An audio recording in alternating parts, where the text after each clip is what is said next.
Waktu itu aku berusia 22 tahun. Aku baru saja lulus kuliah, belum punya pekerjaan tetap. Jadi aku menghabiskan hari-hariku dengan menerima pekerjaan serabutan di kota kecil tempat aku dibesarkan. Menjaga anak, bersih-bersih rumah orang, mengantar belanjaan, apa saja yang dibayar tunai. Seorang ibu tetangga yang dulu pernah menyuruhku menjaga anjingnya merekomendasikan aku kepada teman sekaligus tetangganya, seorang pria bernama Pak Hendra. Suatu siang, Pak Hendra menelepon. Ia menjelaskan bahwa ia akan bepergian selama seminggu dan butuh seseorang yang mau tinggal di rumahnya untuk menjaga Golden Retriever miliknya, seekor anjing bernama Max.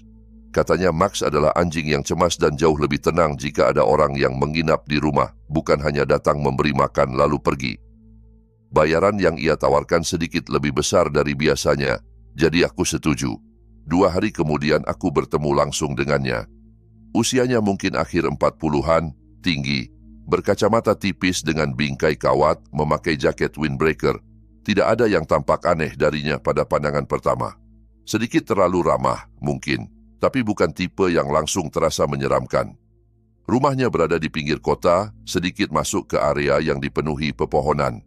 Bangunannya sendiri cukup bagus, hanya saja terkesan tua, karpet krem, tirai bunga-bunga seperti dari awal 2000-an. Pak Hendra mengajakku berkeliling, menjelaskan semuanya. Seberapa sering Max harus dibawa keluar, di mana kunci cadangan disimpan, makanan di lemari es mana yang boleh kugunakan. Ia bilang aku bisa tinggal di kamar tamu, tepat di samping ruang tamu di lantai pertama.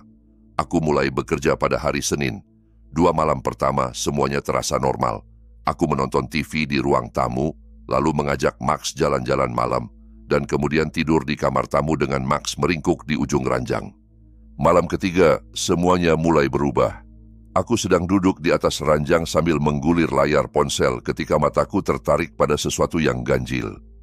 Di atas meja rias di seberang ranjang, di samping lampu kecil, ada sebuah jam waker digital. Aku ingat sempat berpikir jam itu tidak cocok dengan suasana kamar. Jam itu terlihat lebih baru, terbuat dari plastik hitam dengan tampilan angka LED biru terang. Sementara, semua yang lain di dalam kamar seperti tertahan di awal tahun 2000-an. Entah apa yang membuatku ingin melihatnya lebih dekat.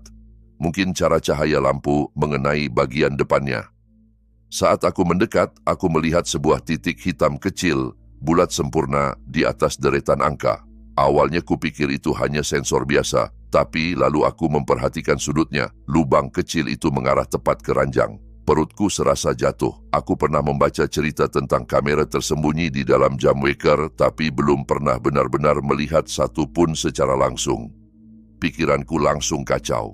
Aku mengangkat jam itu. Ternyata lebih berat dari yang kuduga, dan dari dalamnya terdengar dengungan halus, seperti suara kipas kecil.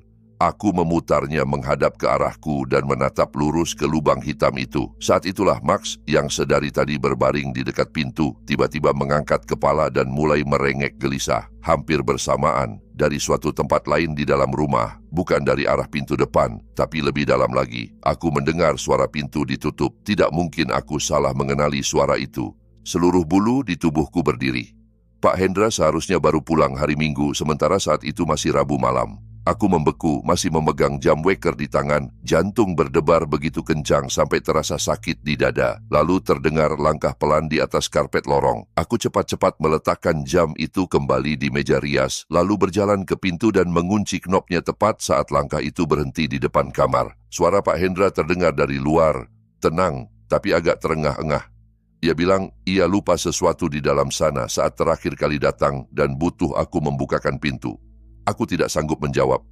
Beberapa detik kemudian, ia berkata bahwa ini bukan seperti yang kupikirkan.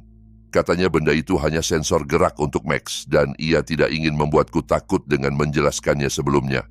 Aku mundur menjauh dari pintu, menutup mulut dengan telapak tangan. Ia menyuruhku keluar dan bicara baik-baik seperti orang dewasa. Tapi saat aku tetap diam, ketukannya berubah menjadi gebukan keras. Ia berteriak memintaku membuka pintu. Suaranya sudah tidak lagi tenang, melainkan tajam dan marah.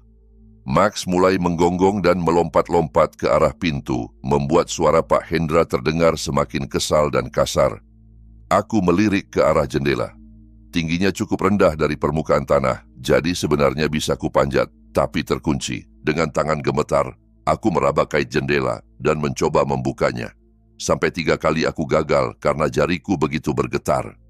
Di belakangku, Pak Hendra masih menggedor pintu, kini sambil berteriak bahwa kalau aku tidak membuka, ia akan mengambil kunci cadangan, masuk ke kamar tamu, lalu menelepon polisi dan mengatakan bahwa akulah yang menerobos masuk ke rumahnya.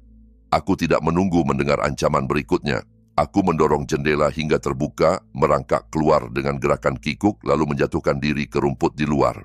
Max sempat mengais-ngais ambang jendela dengan kukunya, seakan ingin menyusul, tapi akhirnya ia mundur dan tidak melompat keluar.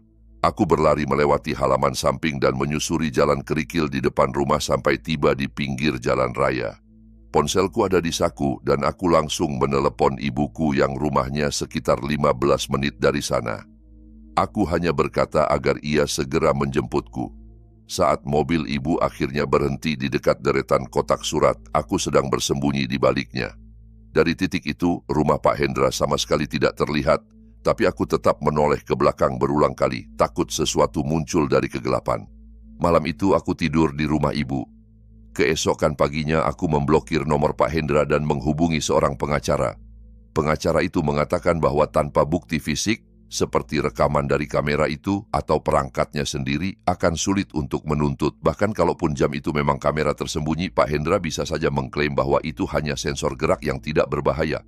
Tanpa bukti, kasus ini akan berakhir pada kata-kataku melawan kata-katanya. Aku ingin sekali kembali ke sana untuk memotret jam itu, tapi pengacaraku sangat menyarankan agar aku tidak pergi ke rumah itu sendirian. Hanya membayangkan bertemu lagi dengan Pak Hendra saja sudah membuat kulitku meremang. Akhirnya, tidak ada apa-apa yang terjadi pada dirinya. Aku tidak pernah menerima bayaran untuk 3 malam yang sudah kulewati di rumah itu.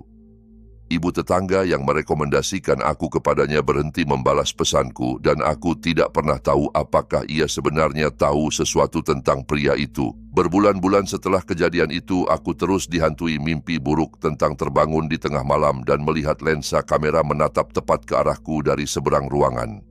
Di apartemenku sendiri, aku mulai memeriksa setiap jam, detektor asap dan bingkai foto, dan sampai sekarang aku masih sering teringat pada momen ketika aku menatap lubang hitam kecil di jam itu, dan suara pintu yang menutup di suatu tempat di belakangku di dalam rumah yang kupikir kosong. Itu membuatku yakin, mungkin saja selama ini ia sudah ada di dalam rumah, mengawasiku melalui kamera itu sejak hari pertama. Kalau menurutmu cerita barusan sudah cukup untuk membuatmu curiga setiap kali melihat benda kecil di kamarmu, bersiaplah. Cerita berikutnya akan membawamu ke sebuah rumah sewaan yang tampak nyaman, tapi menyimpan sesuatu yang jauh lebih mengusik di balik pintu yang terkunci. Aku memesan sebuah Airbnb pada akhir September, sekitar seminggu sebelum aku dan pacarku Sari berencana menghabiskan beberapa hari mengunjungi kakaknya di sebuah kota kecil sekitar 3 jam dari tempat kami tinggal. Aku memilih tempat itu karena murah, cukup dekat dengan rumah kakaknya, ulasannya bagus, dan foto-foto di iklannya terlihat hangat dan nyaman. Rumah tua 2 lantai dengan teras yang mengelilingi bangunan, lampu kuning hangat di ruang tamu, lantai kayu yang memberi kesan seperti rumah dalam dongeng. Ada satu detail kecil di deskripsi yang tidak terlalu kupikirkan saat itu. Sebuah catatan bahwa ruang penyimpanan di basement dilarang dimasuki tamu. Aku sudah sering menginap di rumah sewaan di mana pemilik mengunci satu ruangan untuk menyimpan barang pribadi, jadi hal itu tidak terasa aneh. Tapi ketika kami masuk ke halaman rumah menjelang matahari terbenam di hari pertama, bangunan itu tampak lebih kusam dibanding di foto. Ada sesuatu pada kenyataan bahwa rumah itu berdiri sendirian. Hanya ada satu rumah lain yang terlihat jauh di kejauhan, dikelilingi barisan pepohonan gelap dan jalan sempit yang sunyi menuju ke sana, yang membuatku sedikit ragu. Tuan rumah, seseorang yang memperkenalkan diri sebagai Pak Budi, sudah menunggu di teras bahkan sebelum kami turun dari mobil. Ia tinggi, sedikit bungkuk, mungkin akhir 50-an, dengan rambut abu-abu tipis yang disisir rapi. Ia memakai kemeja flanel yang disetrika sempurna, dimasukkan rapi ke dalam celana jeans. Ia tersenyum, tapi itu jenis senyum yang tidak benar-benar sampai ke mata. Senyum yang mengingatkanku pada YouTuber yang terlalu sering tampil di kamera, sedikit terlalu dibuat-buat. Tatapannya menetap pada kami sedikit lebih lama dari yang terasa nyaman saat kami berjabat tangan. Dan meskipun nada suaranya ramah, ada ketegasan halus ketika ia mulai menunjukkan rumah. Ia membawa kami masuk lewat pintu depan ke lorong yang berbau debu bercampur sesuatu yang manis, seperti lilin, meski aku tidak melihat ada lilin dimanapun. Ruang tamu memiliki sofa besar menghadap televisi tua. Dapurnya bersih tapi ketinggalan zaman. Saat kami naik ke lantai atas, satu-satunya kamar tidur memiliki ranjang besar dengan kipas langit-langit dan meja rias kecil dengan cermin. Saat kami turun lagi, Pak Budi berhenti di depan sebuah pintu dekat dapur dan mengetuk gembok besar yang menggantung di sana. Dengan nada lebih tegas, ia mengatakan bahwa pintu itu harus tetap terkunci. Itu ruang penyimpanan miliknya dan tidak ada alasan bagi kami untuk turun ke sana. Kali ini ia tidak tersenyum. Setelah itu ia hanya menunjukkan di mana letak handuk cadangan di kamar mandi, mengucapkan semoga kami betah, lalu keluar lewat pintu depan. Setelah ia pergi, aku dan Sari membongkar koper, membuat teh dan duduk di teras untuk sementara waktu, mendengarkan suara jangkrik dan sesekali desah daun yang tersentuh angin di pepohonan. Saat kami akhirnya berbaring di ranjang, keheningan malam di sana terasa hampir mengganggu. Tidak ada suara lalu lintas, tidak ada suara orang bercakap-cakap di kejauhan, hanya sunyi yang benar-benar pekat. Entah jam berapa lewat tengah malam, aku merasa mendengar bunyi gedebuk pelan dari bawah. Aku menahan napas mendengarkan, tapi bunyi itu tidak terulang. Aku meyakinkan diriku sendiri bahwa itu hanya suara rumah tua yang mengembang dan menyusut karena perubahan suhu. Keesokan paginya kami sarapan di kota, mampir ke beberapa toko kecil dan bertemu dengan kakak Sari untuk makan siang. Kami baru kembali ke rumah setelah gelap, memasak makan malam, lalu menonton film. Sekitar jam 2 dini hari, aku terbangun untuk ke kamar mandi. Dalam perjalanan kembali ke kamar tidur, aku berhenti di tengah tangga. Dari bawah, dari arah basement, terdengar suara seretan. Seperti ada sesuatu yang berat ditarik di atas lantai kasar. Suara itu berlangsung mungkin 5 detik, berhenti, lalu mulai lagi. Pikiran pertamaku adalah mungkin Pak Budi datang kembali untuk mengambil sesuatu, tapi sebelumnya ia sudah bilang tidak akan muncul sama sekali selama kami menginap. Aku berdiri diam, mendengarkan sampai suara itu benar-benar hilang, lalu masuk ke kamar dan membangunkan Sari pelan, bertanya apakah dia mendengar sesuatu. Ia mengaku juga mendengarnya. Kami bertahan terjaga sekitar setengah jam lagi, tapi tidak ada suara lain. Malam kedua lebih buruk. Seharian kami habiskan dengan hiking. Tubuh kami letih, tapi sekitar pukul 2.30 suara-suara itu kembali. Kali ini bukan seretan, melainkan langkah kaki. 4 atau 5 langkah berturut-turut, lalu diam, lalu 3 langkah lagi. Setiap jeda cukup lama hingga membuatku merasa seolah apapun yang berada di bawah sana sedang berhenti untuk mendengarkan. Sari berbisik bahwa ia seperti mendengar suara napas di sela-sela langkah itu. Jantungku berdegup sangat kencang, tapi aku tidak berani bangun, takut membuat suara dan menarik perhatian. Kami hanya berbaring kaku, menatap langit-langit menunggu pagi. Di pagi ketiga, suasana di dalam rumah terasa berbeda. Kami tetap pergi untuk jalan-jalan dan melakukan hal-hal turis biasa. Tapi setiap kali kembali, rasanya seperti ada beban berat yang menggantung di udara. Siang itu aku memutuskan memeriksa pintu basement. Gemboknya masih terkunci. Namun saat aku mendekatkan wajah, aku mencium bau samar yang tidak enak. Seperti udara lembab yang basi bercampur aroma asam yang sangat halus. Namun cukup untuk membuatku ingin menjauh. Malam itu, suara-suara mulai lebih awal, sekitar tengah malam. Pertama terdengar bunyi logam beradu pelan, seperti sesuatu dari besi mengetuk permukaan keras. Lalu kembali langkah-langkah itu, muncul dan menghilang selama hampir 1 jam. Sari hampir tidak bicara apa-apa sebelum tidur. Seakan energi di antara kami sudah habis terkuras oleh rasa cemas. Malam keempat menjadi titik pecahnya. Saat bersiap tidur, Sari menghentikan gerakan sisir di rambutnya dan bertanya apakah detektor asap di atas ranjang terlihat aneh.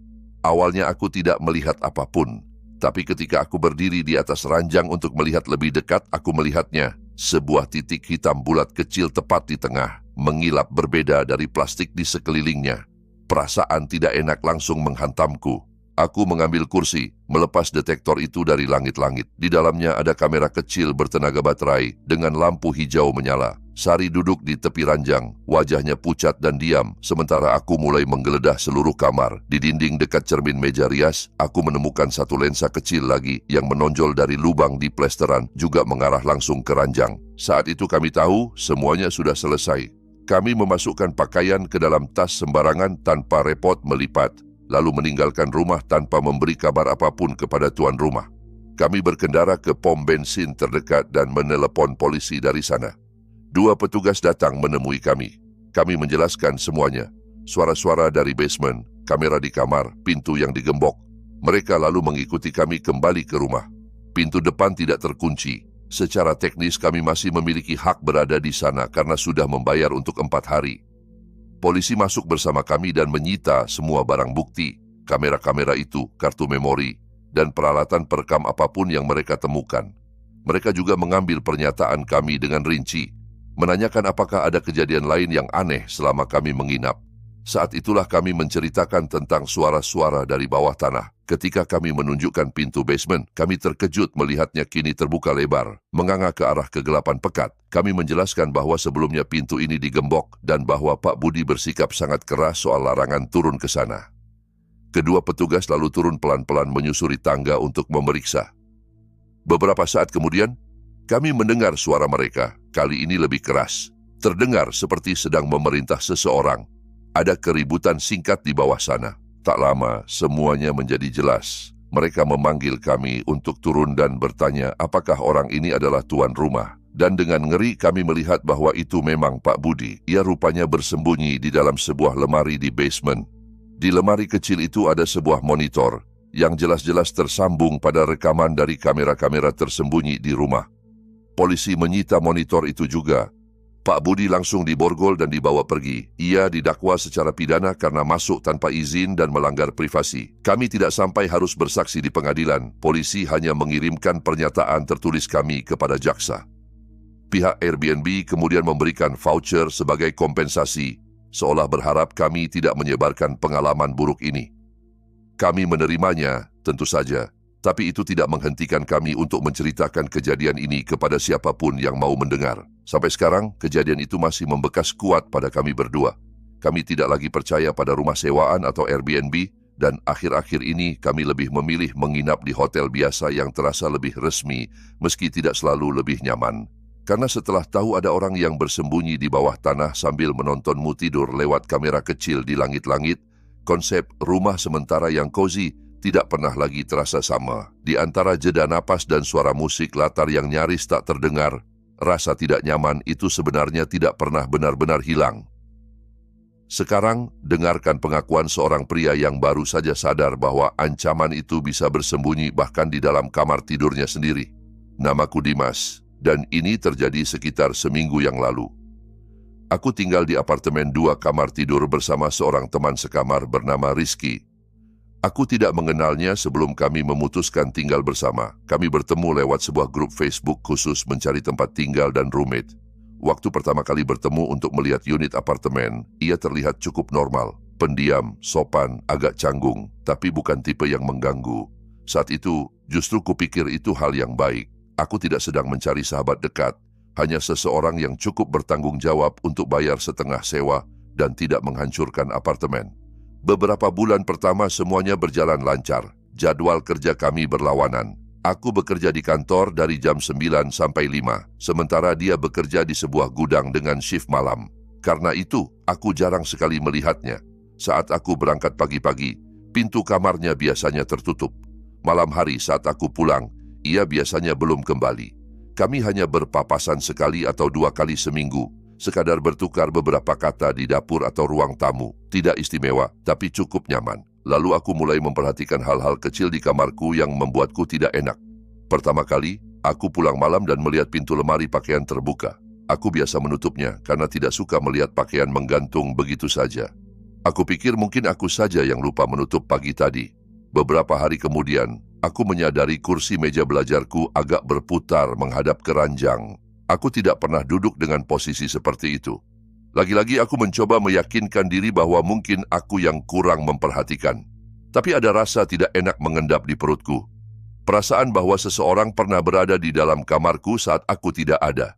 Suatu Sabtu pagi, aku membersihkan kamar. Aku mengelap rak, membersihkan debu, lalu beralih ke jendela. Saat itulah aku melihatnya. Di sudut atas, tempat dinding bertemu langit-langit, ada titik hitam kecil. Kupikir itu mungkin sekrup atau lubang di dinding, tapi ketika aku mendekat, aku membeku. Itu kamera kecil. Kamera nirkabel mungil yang diarahkan tepat ke ranjangku. Tanganku gemetar saat ku congkel kamera itu dari dinding. Kamera itu bahkan tidak terlalu tersembunyi, hanya ditempel dengan perekat kecil. Ada slot untuk kartu memori di belakangnya, tapi kartunya tidak ada. Aku berdiri di sana, memegang kamera itu, merasakan mual naik ke tenggorokan. Aku memikirkan semua malam ketika aku tidur di sini, ganti baju, bahkan saat aku sedang intim dengan seseorang. Satu-satunya orang yang punya akses ke kamarku adalah Rizky. Saat itu, Rizky tidak ada di rumah. Pintu kamarnya tertutup, apartemen sunyi. Aku berdiri di lorong, menatap pintunya dengan jantung berdegup cepat. Aku bilang pada diri sendiri untuk tidak melakukannya, tapi rasa ingin tahu menang. Pelan-pelan, aku memutar knop pintunya dan membukanya. Kamar Rizky berbau apek, campuran makanan basi dan pakaian kotor. Tirainya tertutup rapat, ruangan tetap gelap meskipun di luar sudah siang. Ranjangnya berantakan, meja kerjanya dipenuhi kertas, surat tak terbuka, dan koin berserakan. Aku memeriksa sekitar, setengah mengharapkan menemukan kamera lain atau rekaman di laptopnya. Tapi tidak ada yang jelas, hanya kamar yang berantakan. Aku menutup pintunya dan kembali ke kamarku, tapi rasa tidak nyaman itu tidak mau hilang. Aku memutuskan mengujinya. Kamera kecil itu kusimpan di dalam laci nakas di samping ranjang, di bawah tumpukan kaos kaki. Rencananya sederhana. Kalau ia datang mencarinya, berarti memang dia yang memasangnya. 2 malam berlalu tanpa apa-apa. Aku tetap tegang, tapi karena tidak ada tanda-tanda aneh, aku mulai berpikir mungkin aku terlalu berlebihan. Malam ketiga, aku terbangun sekitar jam 3 pagi. Awalnya aku tidak tahu apa yang membuatku terbangun sampai aku mendengar suara pelan, seperti kayu bergesekan dengan kayu. Butuh beberapa detik sampai aku sadar suara itu berasal dari sebelah ranjangku, dari laci nakas. Aku membuka mata sedikit, berpura-pura masih tidur. Dalam cahaya redup yang menembus dari balik tirai, aku melihat satu sosok berdiri. Rizky. Ia berdiri di kamarku, membungkuk di atas nakas, mengobrak-abrik laci tempat aku menyembunyikan kamera. Dadaku serasa mengencang, jantungku berdetak begitu keras sampai aku yakin ia bisa mendengarnya. Aku tetap diam, tidak tahu apa yang harus kulakukan. Lalu ia berhenti. Tubuhnya kaku. Perlahan, ia memutar kepala ke arah ranjang. Ia menatap tepat ke arahku. Sesaat aku masih berharap ia belum yakin apakah aku terjaga atau tidak. Tapi kemudian ia bicara, suaranya datar. Ia bilang ia tahu aku sudah bangun. Rasanya seperti air es disiramkan ke tulang belakangku. Lalu ia bertanya, apa yang kulakukan dengan barang itu? Aku langsung bangkit duduk, rasa takut bercampur marah. Aku menuntut penjelasan kenapa ia menaruh kamera di kamarku. Ia menatapku dan berkata bahwa ia curiga aku mencuri barang-barangnya dan kamera itu untuk mencari bukti. Aku bilang alasan itu tidak masuk akal. Kalau ia mencari pencuri, kenapa kamera diarahkan ke ranjangku? Aku bilang ini salah satu hal paling menjijikkan yang pernah kulihat. Ia bersikeras bilang ia hanya ingin bukti, tapi aku tidak mempercayainya sedikit pun. Aku menuduhnya mengintip dan memata-matai. Suara kami meninggi. Ia terus mengulang bahwa aku bereaksi berlebihan. Aku bilang aku akan lapor pemilik apartemen, bahkan mungkin polisi. Suaraku bergetar, campuran antara takut dan marah. Akhirnya aku menarik laci itu, mengambil kamera, dan mengangkatnya tinggi-tinggi di depan wajahnya. Aku bilang ini adalah bukti, dan ia tidak akan pernah mendapatkannya kembali. Aku berjalan keluar dari kamar menuju dapur dan melempar kamera itu langsung ke tong sampah, cukup keras sampai aku yakin isinya rusak. Aku berkata agar ia menjauh dari kamarku dan bahwa besok aku akan menceritakan semuanya ke pemilik apartemen.